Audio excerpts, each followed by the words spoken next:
Bonjour, Pasteur Paul.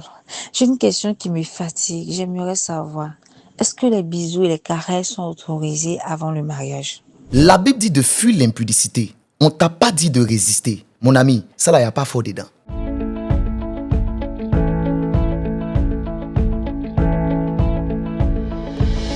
Cette question que la sœur a posée dans les commentaires, là, moi-même, je l'attendais depuis parce qu'il y a trop de choses qui se passent dans l'allée, dans nos églises, dans la nuit noire. Et on doit vraiment en parler. Bon, vous savez déjà ce que c'est quand on parle de bisous, quand on parle de caresses, on n'est pas en train de parler de quelque chose d'amical. Hein? Donc, quand on parle de caresses, on parle des attouchements. Donc, les hommes, les frères qui ont leur mec se prennent partout sur les sœurs, en plein cheminement, voilà, en fiançailles. Les bisous, c'est les bisous bouche à bouche. Donc, on n'est pas des enfants ici, donc on va se parler très clairement et directement et sec. Alors, sachons d'abord que l'impudicité, ce n'est pas le simple fait d'aller avec un homme ou d'aller avec une femme. L'impudicité, ça va bien au-delà de cela. Être impudique ou commettre l'impudicité, c'est avoir des actions qui ne sont pas pudiques. Donc, même le langage, quand tu n'as pas un bon langage, un langage pudique, tu commets l'impudicité. Quand tu t'habilles d'une façon étrange où on voit les parties intimes de ton corps, tu commets l'impudicité. Quand tu as des attitudes bizarres, tu commets l'impudicité. Des choses qu'on doit faire normalement dans un foyer entre un homme marié et une femme mariée, toi tu fais ça avant le mariage, c'est l'impudicité. Donc quand on parle d'impudicité, on ne parle pas premièrement de la fornication ou d'un homme qui va dans une chambre avec une femme pour faire les affaires que nous tous on connaît là, c'est-à-dire coucher ensemble.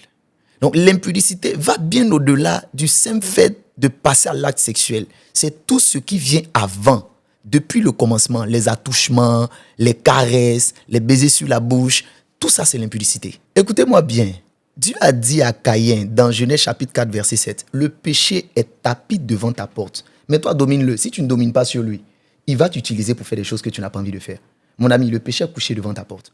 Petite occasion nette, il rentre direct. Que vous le vouliez ou non, les caresses et les bisous sur la bouche là, c'est très risqué quand on n'est pas encore marié. Ça peut produire trop de choses. Le pasteur Ivan Castano, dans l'une de ses prédications sur l'amour, avait parlé de 3 dimensions d'amour. L'amour éros, l'amour agapé, l'amour philéo. Et dans l'amour éros, il avait dit ceci, que l'amour éros, c'est l'attirance sexuelle entre un homme et une femme. Tu ne peux pas aimer sans être attiré. D'ailleurs même, si tu aimes quelqu'un, tu prétends aimer quelqu'un que tu n'es pas attiré sexuellement, c'est que tu ne l'aimes pas. Parce que dans l'amour, là, il y a l'attirance sexuelle. Ce n'est pas démoniaque, ça, c'est réel, ça existe. Et c'est utile pour votre mariage. Ce n'est pas utile pour l'avant-mariage. Donc quand tu aimes quelqu'un, tu ne peux pas être dans une même pièce. Vous caressez. Et puis pendant que vous sentez vous caresser, vous allez imaginer que vous pourrez résister aussi longtemps. Ce n'est pas possible. Les caresses emmènent des choses étranges. En vérité, ce sont des chemins sûrs qui mènent vers des pensées obscènes. C'est-à-dire, si tu n'as pas fait avec ton corps, tu as fait avec ta tête. Si tu n'as pas fait avec en bas, tu as fait avec en haut. C'est pour ça que les blancs appelaient ça préliminaire. Donc, quand on va faire ça, là, les caresses et les bisous, là, c'est pas pour regarder dans la narine de l'autre. Hein. C'est pour se préparer à une action. C'est pour se préparer à un acte sexuel. C'est fait pour ça. Tu ne peux pas dire que tu casses les œufs pour ne pas manger, pour ne pas griller pour manger. Tu ne peux pas me dire que tu casses les œufs pour ne pas faire gommage de visage avec. Donc, quand tu casses œufs là, c'est forcément soit pour griller pour manger ou pour faire gommage. Nous tous, on se sait. 1 Corinthiens 6, verset 18 dit, fuyez l'impudicité. Mon ami, Dieu lui-même qui est Dieu là, il est inspiré à quelqu'un de te dire, à l'apôtre Paul de te dire de fuir. Toi, tu dis non, tu veux rester là, tu vas regarder, tu es fort. Tu es plus fort que Dieu. Tu es plus sage que Dieu. Donc Dieu est fou. Lui-même, il t'a dit de fuir. Toi, tu dis, tu vas rester pour combattre. C'est les démons qu'on combat. On ne combat pas l'impudicité. Il y a une chose en face de laquelle le Saint-Esprit ne réagit pas. C'est quand le bâton de Moïse s'élève. Quand le corps est en ébullition, là, le Saint-Esprit ne réagit pas à ça. C'est pourquoi il t'a dit de fuir. Même lui-même qui est Saint-Esprit, il dit fuis. Toi, tu dis non. Toi, tu es au-dessus du Saint-Esprit. Tu veux combattre. C'est bien commando. Et autre chose très importante, si ce n'est pas dans le but de vous marier, ne vous mettez pas en couple. Et aussi, quand vous êtes dans le cheminement et les fiançailles, faites l'effort de vous attacher à la prière.